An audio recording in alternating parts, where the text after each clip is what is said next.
thanks for having us here. I'm Valeria Farina. I'm sorry to disappoint you, but I'm not an iOS developer. I'm a designer at Telepass. Telepass is Italy's #1 tooling company, so we deal with routes and transportation. And at Telepass, I manage our app design system. And my work is to ensure consistency across all of our platforms. Hi, I'm Firas Safa. I'm actually a senior iOS engineer at TrueLayer. I work on our open banking system. I work on the iOS SDK. Open banking is a new payment protocol. I'm as well a stand-up comedian. I won't be doing any jokes because half of you will walk right out of here. So you can find my awful jokes on Twitter if you want. My website, you can find my GitHub repo. So let's get started. First, let's start by talking about engineers versus designers. So in all of our job day-to-day, we have to deal as engineers with designers and vice versa. Each job has its own challenges, and it was hard to describe them. So we found a video on TikTok that perfectly describes your day-to-day work between engineers and designers. So let's take a moment and watch it together. You say it's too late to make it, but is it too late to try? Way more funnier. That's great. But as you can see, designers just having fun on the day-to-day, and we're just trying to like this. There you go.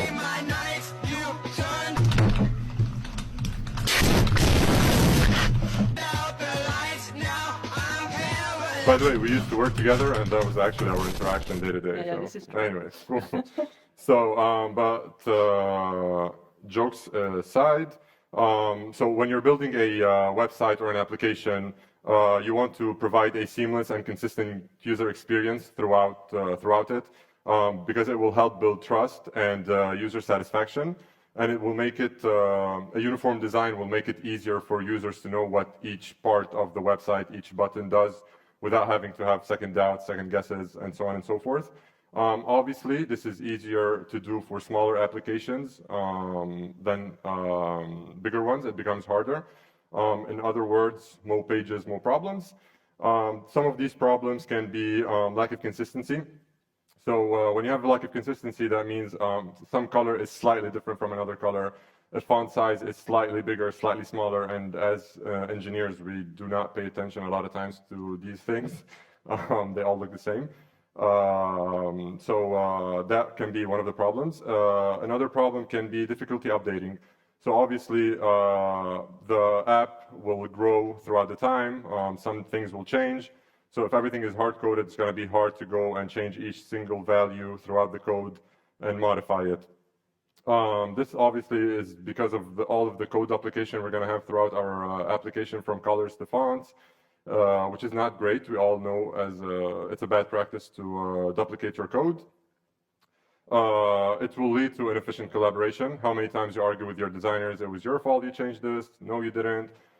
It's always the designer's fault, but they don't agree. So because we don't have a single source of truth, because obviously whether you use Sketch, Figma, or whatever the tool you use, that can change any value, and you don't know when something changed. So it's not a very great way to collaborate, and it's not great to scale, because as we said, the app will grow. So imagine a rebranding is done in the company, and you have to change a color, then you'll have to go to every single styling function, modify that color, and it's not great. So obviously there's solutions for these problems. First solution, which is basically the simplest one, is to map the properties to constants and use those constants throughout your code. This is still hard to maintain, because even though we don't have those single values duplicated, if tomorrow this white becomes green, we'll have to change the variable name, go to all the styling functions that do have white and modify it to green, and so on and so forth. And obviously here we have one color, but imagine you have different colors, different fonts, etc. It's definitely not scalable, so we still have a problem with that. A second solution is having your average design system with high-level description, so using terms like background primary, text action, these kind of things. Well, while this is a much better improvement compared to solution number one, it still has a problem that it's a non-descriptive code. So when you're going through the code or going through Figma and you read background primary, it doesn't tell you much, or background action, it doesn't really tell you much, because then maybe that same color, you're going to use it somewhere where it's not really an action. So it's not an ideal solution. We do have a solution for you guys. I'm going to give the mic now to Valeria, which will go over the design part of it, and I'll be back later. So, but. Thank you. So let's start with a tiny quiz. Maybe some of you know this man. I'm certain that if I tell you his name, you know him. Do you recognize him?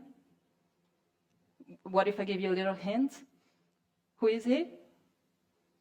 No one? Yeah, right. This is Brad Frost. He's the father of atomic design. I'm sure everyone has at least heard of atomic design. So I promise I will be quick. So what's atomic design? Atomic design is a methodology that structures UI into a hierarchy of interconnected parts. How is these parts interconnected? We start with atoms, which are the smallest and indivisible part of a UI. Of course, we're talking about UI. If we put together 2 or more atoms, we create a molecule. And if we put together atoms and molecules or more molecules, we create organisms. Many organisms together, they create templates, and templates become pages. But, this is a little bit abstract for us. No, we don't work with atoms and molecules and organisms. So what are they in real life when you develop? So molecules are components. They can be, buttons or text fields. Organisms are, text navigation bars.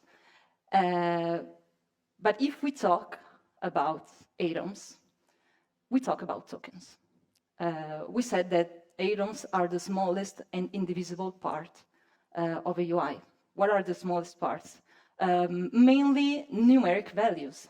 So what are exactly tokens? What are design tokens when we talk about them? So they can be border, they can be a corner radius, they can be a stroke thickness, can be breakpoints across devices. So they help us with responsive design. They are color values and color palettes, grid systems. They can be motion values for animations and micro interactions. They are opacity values. They are shadows and elevation values. They can represent spacing, and also, of course, textiles. You can see how everything here is, a fundamental part of a UI and a design system. So why we should use token? Because tokens help us maintain consistency across products, and they help us with theme management, like dark mode, as we see here. So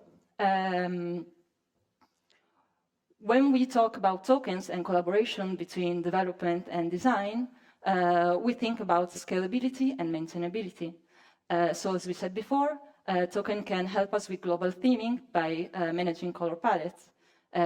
They are breakpoints across devices, so they can help us with responsive design, and they help us with user customization. They also represent a single source of truth for both development and design. And they eliminate hard-coded values because everything will be managed at a token level. And they also simplify updates across all our products and platforms. To do that, it's really important to work on token definition because we have to, work together. Why are you laughing? We do. I don't know at TrueLayer what Firas works, but at Telepass, I assure you, we actually work together. We have a team dedicated to our design system. And we are working with tokens. So we have defined a naming convention, because for both design on Figma and development, and also when we talk, I'm talking, of course, about app development, but we also have a Telepass, a website, and everything is connected with tokens. So we use it in front-end development on the web, front-end with apps on both iOS and Android devices, and also on Figma and design. So what's the method in naming a token? Well, we can see that maybe at Atlassian, as we see in the example above, they use a more semantic naming. So they define, let's see, the color.icon.success. What is this token? It's a color token, so color. What is it applied to? An icon, so .icon. What's the meaning of this green? It's success, so success. So every time a designer or a developer needs to represent this, for example, success, and apply it to an icon, they exactly know what token they can use. If we look at the example below, we see what they're doing at IBM. They use a more technical approach. They use subtle 00, 01, 02. You can see that there's no, there's no convention. There's no rule when we name a token. So what's the best strategy? You just, do what suits you best, what suits your team, your organization, your methods, everything. Just you do you. What do you want? So let's get down to business. For the purpose of this demonstration, we have created this simple NFT card. The tokens that we used in this design are color, text, border radius, and opacity. So now we'll show you how, by modifying just these 4 tokens, we can apply a totally different theme to the card with low effort and ensuring consistency between design and development. So this is our Lime design system. We have typography, colors, we have icons, a button, and an image. You can see for the colors that we have base tokens and design tokens. The base tokens are the raw values that we use then to create the design tokens that are the actual tokens that we have the naming convention for and that we use in both our libraries. Here we can see the vintage design system. You maybe have noticed that there is a one-to-one correspondence with the Lime design system, but with just one small difference. And if you spot it now, great, but we'll dive into it later. So let's talk a little bit about color. What is color? When we talk about UI, the term color refers, to the actually specific values that we assigned to an element within the interface. So hue, saturation, and brightness, or an hexadecimal code, or just the base value. So we can see we have our colors here, the base tokens, and we have one brand color, the Lime color, with other base UI colors like white, dark, and black. These base colors serve as the foundation to create our design tokens. So you can see the brand color has been assigned to the color background for the button and for the icon. And these are 2 different colors because they have 2 different purposes. These tokens will then be applied to the elements in the UI they represent. And so it is for every other token. They all have this specific purpose. So you can see in this comparison the 2 design systems side by side. And as I said before, we have just one little difference between the 2 of them. You can see that the design tokens are exactly the same in naming and number. but we have one more base token in the vintage design system. So why is that? Because the first one, the brand, just had one color. But now the design agency has gone a little crazy, and they rebranded everything, and they added 2 brand colors. So what do we do now? We just have to use them. We just have to make variations. So as we needed to use 2 colors instead of 1, we just apply them to the design tokens. It's actually no big deal. You can see, and adding 1 more color, it's very little effort, and it can allow us to have more variety inside our UI, but also maintaining the same design tokens. So the change is really, really simple. So if we manage and update these tokens effectively, we can easily introduce changes or variation to themes, and we can ensure a consistent and visually engaging user interface. Now, let's see how this works in real life on Figma. If you have this one-to-one correspondence with every item that you can see now, I select the library vintage, you can see, one-to-one correspondence with everything. And with a click, right now, right here, we have a new, completely new card with everything. Now, Figma has introduced variants, which are basically tokens. And this also is exportable into a JSON, so it's really, really simple to collaborate. We will not, unfortunately, dive into this because it's kind of a new feature, so it's incomplete. They don't have everything we need. For example, we lack typography, which is a big deal. So maybe another time, but just so you know that we are effectively moving in the right direction. Now, I'll give the mic to Firas. Hi guys, I'm back. So let's talk about how we can use these tokens in Swift.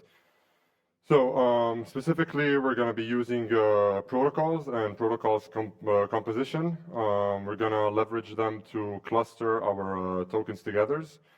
So why protocols? Protocols because they let you worry about the what, not the how. So you don't really care about the concrete values, just like what values you need to use. So basically, we're going to start, the final product we're going to have is something like this, which is our design library provider, which is a protocol that we will cover the colors, fonts, and miscellaneous stuff like corner radius and whatnot. This is specifically useful, especially useful, for example, with what I work with, which is a customizable SDK. So basically, by providing this blueprint to any integrator, they can just modify whatever values they want, because obviously we do provide default values. You can just conform to the protocol, modify whatever values you want, and you can make the SDK adapt to your needs. So the color will be again a color token provider, which will be specific to the icon colors, the text color, background colors, which again in their turn they're going to be specific providers, which will allow us to build this card.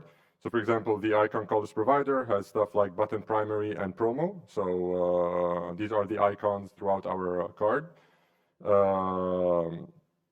The text, for example, you can use words like standard when you're talking about non-element specific stuff, because text, for example, you're going to use it the same throughout the app, except for specific places where, for example, the button. So you can use words like standard to point out generic elements. We then have the backgrounds.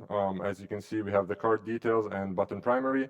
As you can see, for example, the card details is not a fully opaque color. So with that, we'll see how we can deal with it later. And then we have our miscellaneous stuff. So it includes stuff like the corner radius, opacity, and assets. So the corner radius can be applied to a card, a button. So we try to be as descriptive as possible. The opacity, as we said, we can apply it to the background of that element. So the color will be the color, but then you can play around with the opacity. And the assets as well can be tokens. So obviously a lot of applications get their assets from an API, but if you have hard-coded assets in your application, if you transform them to tokens, again, you don't have to worry about what the actual name of that element is, but what it represents, and you're good to go. So here we see this is actually this card actually built in SwiftUI with the design library. At the end, we'll share all these resources online, the project and everything, so don't worry about it. For example, we start off, we inject our design library. Obviously, you can use it as a singleton. I personally hate singletons, so we do inject our design library, and then we go on and use it throughout our code, as you can see. So for example, whenever we're setting the font, we access design library, font, card font title. If we're modifying a color, it's color, text, standard. So as you can see, obviously this is quite verbose, but shout out to Mondino. He pointed out that we can use KeyPath to make this simpler to use and not be as verbose. It really works great with view modifiers with SwiftUI. But as you can see, like it's really easy to implement. You just access those values descriptively. So let's see how we can have a concrete implementation in Swift. So we're going to start off by describing all the colors that we saw in our Lime library. So we have our brand primary, brand secondary, white, dark, black, and cream, which are the colors that we defined as the lowest level tokens, which are the concrete colors. We're going to then use those concrete colors and inject them into our background color, text colors, icon colors, and from those extract our background primary tokens, button primary token, and so on and so forth. And so we're going to have something like this. So the color tokens now, we're going to just instantiate our icon colors, text colors, and background colors. We have the same thing for the font. So we're going to have the standard font for the button. The card font will have a title, body, price, because it has specific ones for each, and it's not the standard that we're using throughout. And those two will create our font tokens. And we apply the same thing, and we're going to have our miscellaneous tokens, font tokens, and color tokens. By using all these objects, we're going to have our concrete design library, which conforms to our protocol that we implemented at first. And basically, with this design library, we're going to have this card that you can see in front of you. And by having the alternative version, which is basically it still has all the same values, high-level values, but obviously different concrete, color tokens. We're going to have a totally different one. This is the same project that we saw before. As you can see, here all we're doing is basically injecting a different design library. We're not touching our card view, which is identical for both cases. The only thing we're doing is switching out the design library, and we can have a totally different card with different assets, different fonts, different everything, without having to touch our code at all. So as Vale said, if you use Figma now with variables, you can extract them as JSON. So you can even have a script that automatically transforms that JSON into values that you want at runtime, or you can even have with decodable values, so you can transform those JSONs into the types that you want, and at that point you really have one single source of truth. Basically, you can run that script once every morning, once every week, whatever, and it automatically updates those values from design library. You don't even have to talk to your designers anymore, which is awesome. And yeah, so here you can find the GitHub repo that has all these slides plus the project in SwiftUI. And you can find the design libraries that Vale worked on, the Vintage and Lime, so you can play around with them. So thank you guys, and question time.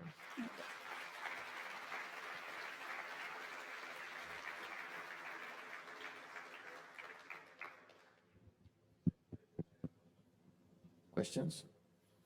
Hello, Yeah, hi, thanks for the wonderful presentation. Yeah, I'm all here, no problem. Oh, cool. Yeah. You said something interesting about you can extract JSON from Figma, so you have one single source of truth. But my question is, why don't you make it backend driven?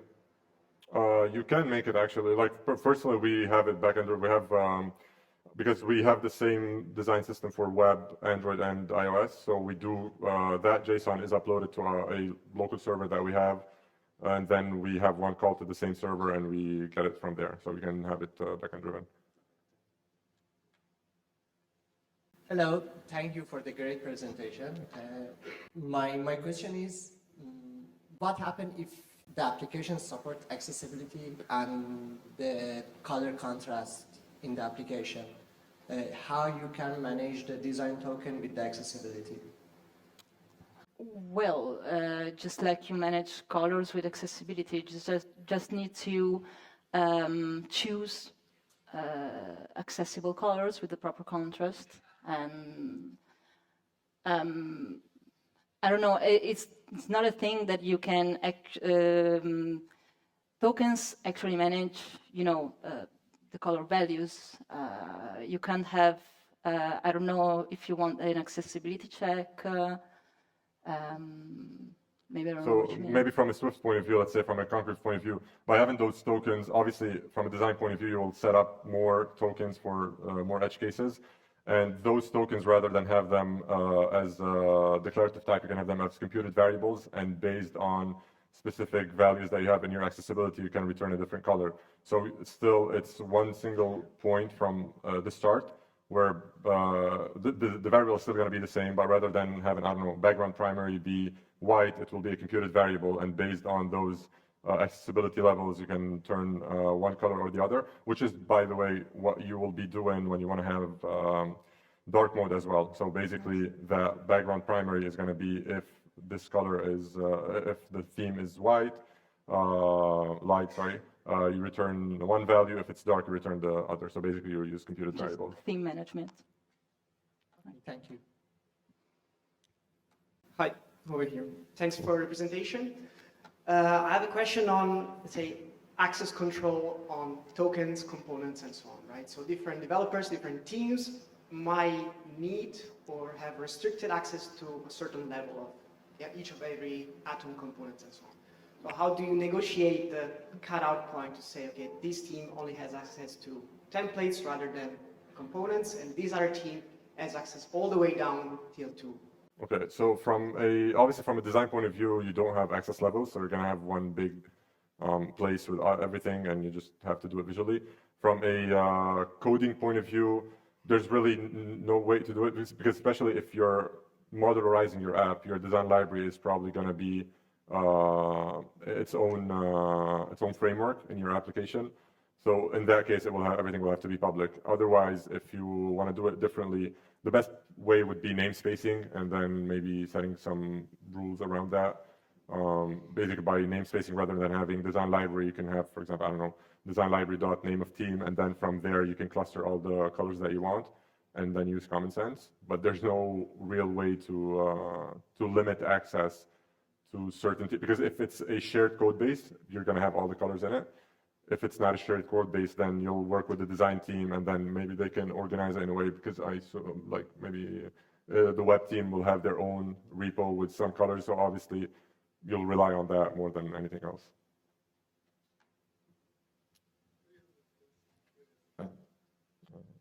Can't hear you. Is there a question? Could you please open previous slide with QRs? Ah, sure, no problem, my bad.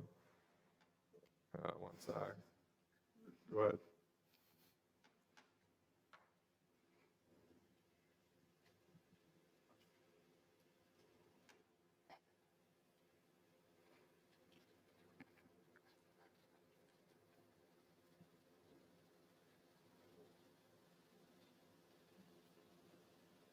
Yeah. Hi, thanks for the talk.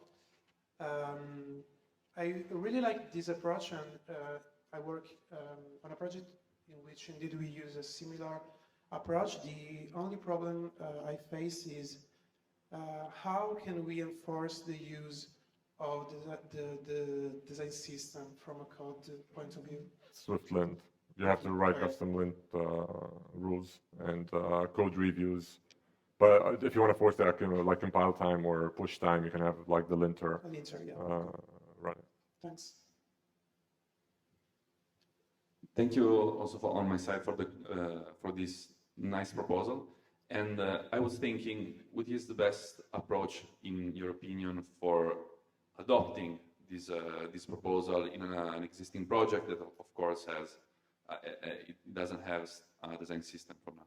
So from a design point of view, I'll let Valeria respond. But from a code point of view, the good thing about this, you can do it like one page at a time. So basically, whatever colors you have, you put them in the main object, and then one page at a time, you can inject that design library, and every color that you have, you start using the variables, and at one point you have everything migrated. I don't know if design-wise there's some Yeah, recommendation. I think it's the same for code and design because maybe you use a little time at the beginning of the project to set up everything, but then you go really, really fast, and every change is made really like this. So it's really useful, and on the long run, you really save time.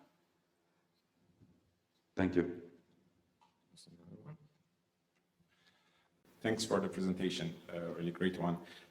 Just one question I have, I saw you have just like a brand color and the brand secondary, which is probably the primary color for the brand. I wonder, actually in the real life, we have much more shades of these colors, right? Like hover and clicked and so on and so on. So I wonder, how do you handle these colors? Exactly the same way. Yeah, this was, of course, a simplified example. Real color libraries are very much more populated. But it's exactly the same. If you need, a hover color, you can maybe call it, I don't know, action hover, action primary, because maybe you have two action colors, let's say. So we have maybe one interactive primary, and then interactive primary hover, interactive primary pressed, everything. And you can, you must have two libraries at all times. The base colors, where you have, every shade of every color.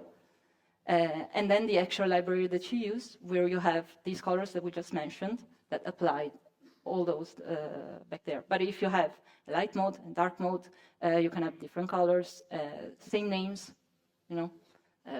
I don't know. I think I got 100 colors in my design libraries. So. And and again, what she mentioned as well. At first, there's no like convention. It really depends on what you want to use. And from a code point of view, it says well how much you want to cluster things together. Because technically, like we went 3 levels deep. You can go 30 or even 1. So it's really, because personally, I like the dot notation rather than having for example, rather than having background primary hover. As a one word, you can have it, I don't know, background primary, and then on that object, like the background colors, you have different states. So really, what makes sense to you and to your team, and how detailed you want to go into it. Thank you. And maybe one last question. Thank you for the talk, great talk. For my team, it's a good news that it's common approach because we also use this approach. And I wanted to ask very specific question. So we have one design system for iOS, Android, and web. And sometimes, like it's very good that it's single source of truth, but sometimes one team goes faster, right? So we had one button that maybe had an icon, and designers said, okay, we don't want to have an icon anymore, but we want to have a border on this button, right? And in design system, web team, for example, goes on and removes icon from this property, adds border, commits new design system, breaks on iOS and Android. How can you? Well, obviously, if you want to rely on an API like we discussed before, that will be impossible because that value is omitted. So technically, because even there, like if the variable itself is still there, it's not a problem. Because even if you don't see it on the component, because through that JSON you extract the values. It gives you the base values, it gives you the values of each component. What you can do is you can just, for example, decode the base values and map those. And if you do that, then if that variable is still there, it's not going to break your code. And the team that is behind can still use that older version.